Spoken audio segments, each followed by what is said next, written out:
Eder. Mech.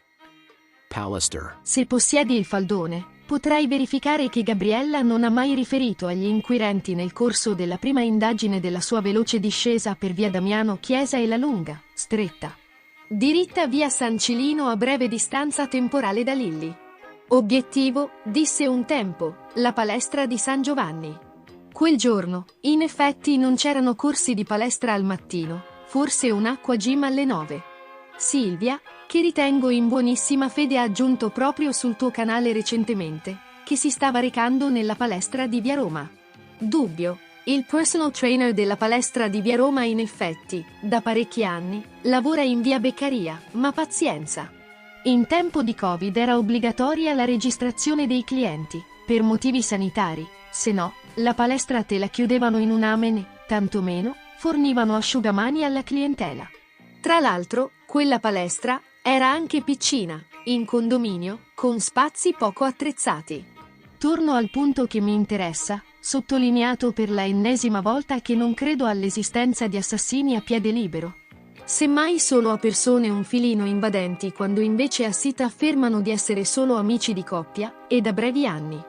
Come può essere che Gabriella non abbia incrociato Liliana, vista poco prima del suo ingresso in Gioberti da Iva a Capochino? Considerato il passo svelto e il racconto un po' incomprensibile di quale fosse il suo obiettivo di quella mattina? Se gli inquirenti hanno verificato il suo percorso sull'applicazione, viste le fermate eccetera, nessun problema. Sarà stato davvero un caso pazzesco il non riuscire a scorgere l'amica poco prima del negozio della verduraia.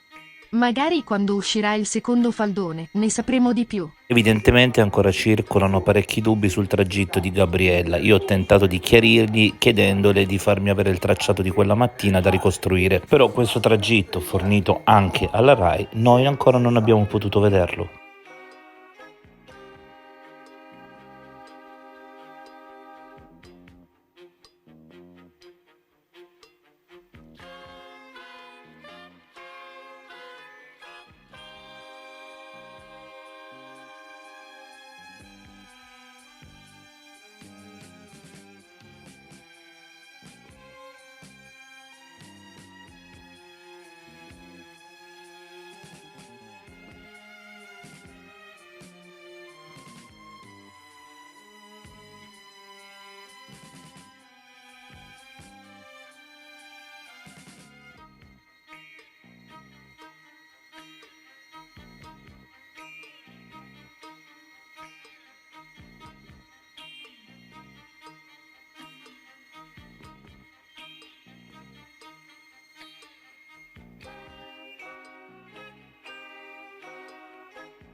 Ehi, non dimenticare di iscriverti a questo canale.